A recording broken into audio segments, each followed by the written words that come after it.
Alright, here's part one of my aquaponic system. I'm going to start out with just the rack here where I grow the plants. 4-inch, for the most part, 4-inch PVC. So we're starting off where the water comes in. A little bit of a mini reservoir there. I'll explain how that works later.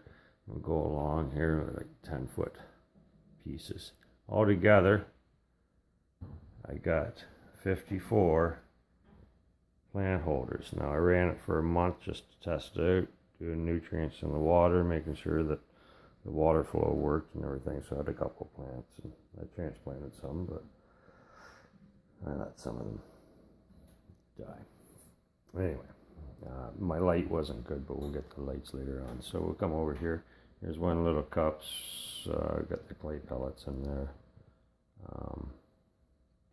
You can buy all these little clay pellets to grow your food in. I just cut out the holes there with the hole saw. You buy those little plastic things at any hydroponic store. Clay pellets, find online, anything you can find online. Quite a bit of money I spent as far as fittings go. If you look on YouTube, there's a lot of videos, various ways to put it together.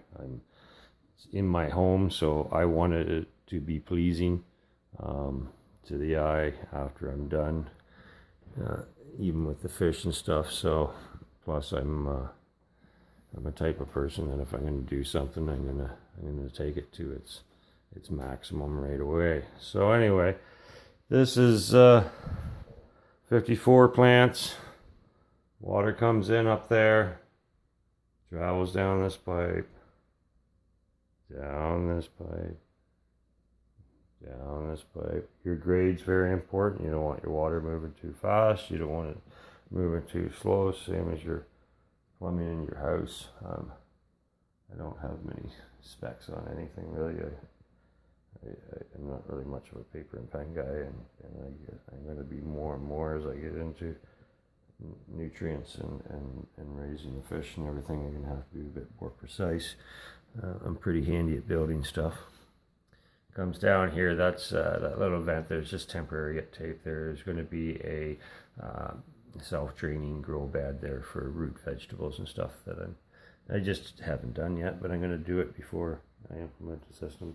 I'm just following the pipe on the left-hand side is my drain down into the fish tanks.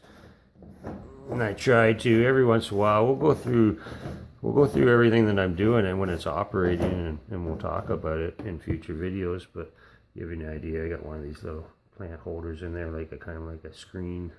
Anything does fall in there, it won't get down into my 1-inch that go into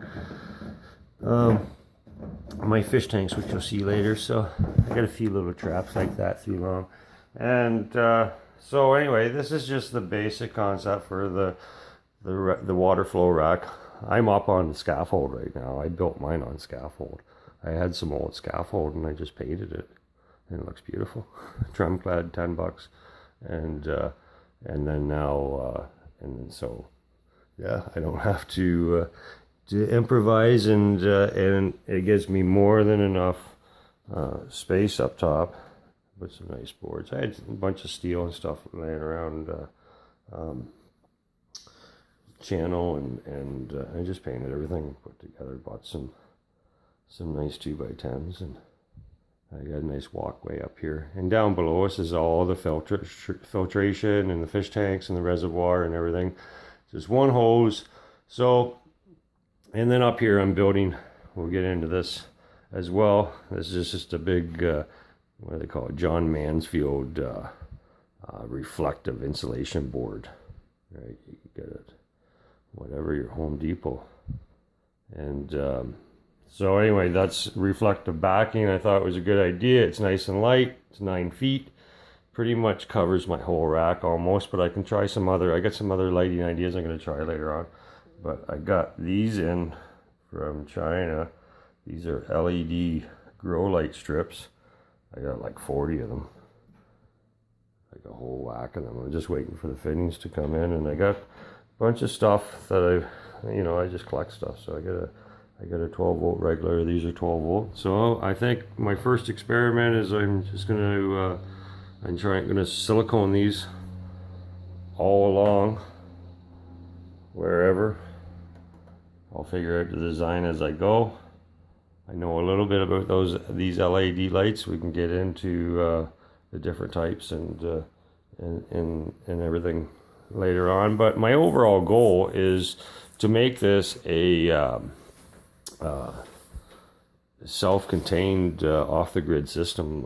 I want to get it. I got solar panels and I got the inverter and everything to get onto that project. But I want to get a little wind turbine, and then by the time I'm done, you know, if I do tilapia and the right vegetables, well, I don't really have to leave my house. I can I can pretty much live in my garage if I have to, and well, in theory, I guess, but not really. But anyway, so this is the first video. Start out, bear with me. Things will get better, and we'll go through the whole system, and then we'll just go step by step in everything I do. And you got any comments, then obviously give me some comments. But you know, wait till I try a few things first, and you know, you don't have anything positive, then you know, I don't think you'd be on this Bit Nation anyway if you weren't positive, I would hope. So, all right, guys,